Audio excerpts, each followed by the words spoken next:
Welcome to the Explainer. Right, let's just dive straight in. Today we're unpacking a deeply atmospheric and honestly pretty terrifying narrative. It's a story revolving around a tragic lighthouse, a forbidden romance, and a haunting that literally defies time itself. If you've been following this chilling animated tale, you know exactly how fast things spiral out of control.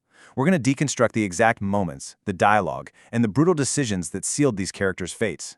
So, the air is heavy, the storm is brewing. Let's unpack exactly what happened in the dark.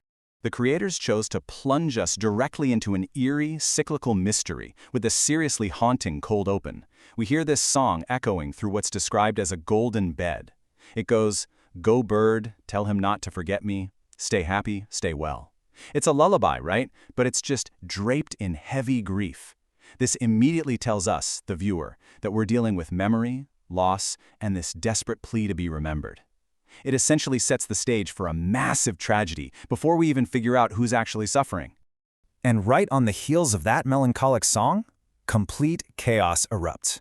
We hear a sudden, massive storm rolling in over the river. A character is frantically screaming out, "Is anyone there? Is anyone there?" You get this profound sense of total disorientation.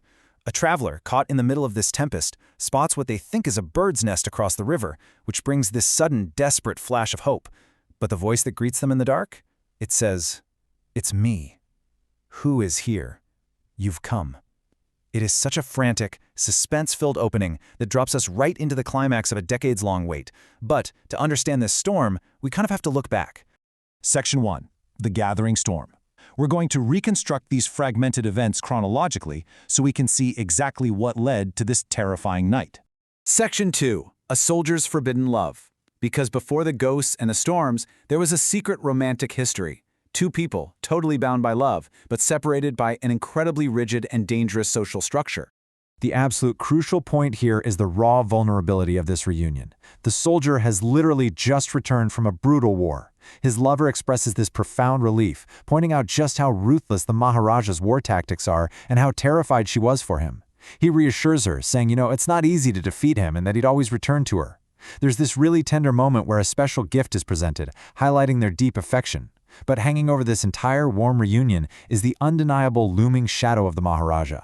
They are hyper-aware that surviving the battlefield means absolutely nothing if they're caught together inside the palace.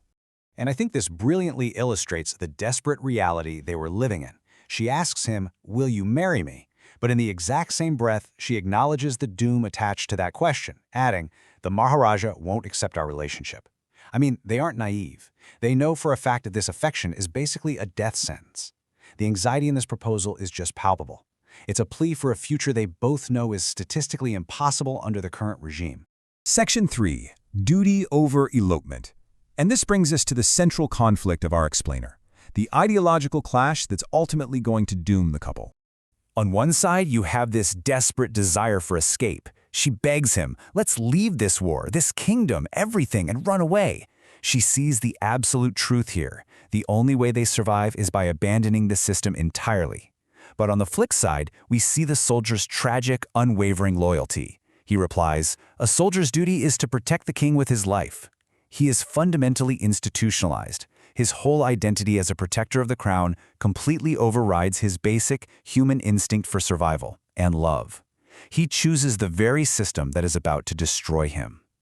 Section 4. The Maharaja's Cruel Decree. Unfortunately for them, the system has ears. The Maharaja discovers them, and his reaction is, well, it's nothing short of terrifying. Pawns shouldn't dream of becoming kings. This quote is chilling. The Maharaja doesn't just see a secret romance, he sees a full-blown insurrection.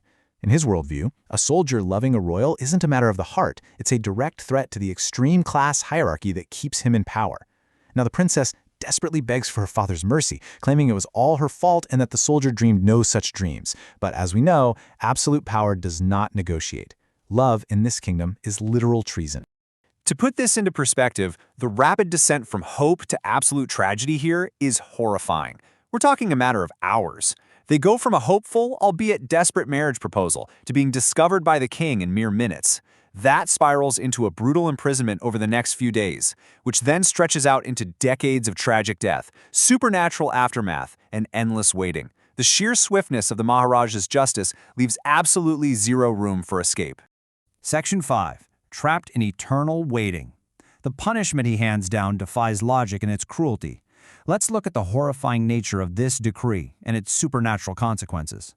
I want you to take a second to really process the psychological terror of this sentence. The Maharaja doesn't just execute them. That would be too easy. No, he orders his guards to imprison the survivor and place the dead body of their lover right in front of them, forcing them to watch the person they love most decay, unable to look away until their own dying breath. It is a punishment specifically designed to break the mind long before it breaks the body. It guarantees that their final days or even years are spent in a literal hellscape of guilt, grief, and rot. And this sheer psychological trauma is exactly what tethers the spirit to the mortal realm. We then shift to the ghost's perspective, completely stranded in time at this desolate lighthouse. Quote, "I don't know how many years I was trapped here. I waited. I knew you would come." The ghost is driven entirely by the memory of that love and the sheer, agonizing endurance of their wait. Time has lost all meaning. There is only the lighthouse, the dark, and the absolute certainty that eventually the soul of their lover would return to find them. Section 6. The Final Departure. The storm finally eases, bringing us back to the present moment of the narrative, the climax. Finally, after the mysterious arrival of that traveler in the storm we talked about earlier, the lingering spirit finds its resolution. The ghost says, "The storm has stopped, go home safely now." This is a brilliant metaphor. It illustrates how the physical tempest we heard at the very beginning of the story was actually a manifestation of the ghost's own internal turmoil.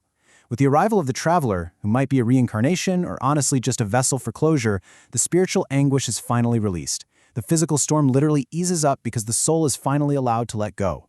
So, it all begs the question, was the soldier's unwavering duty worth the ultimate price?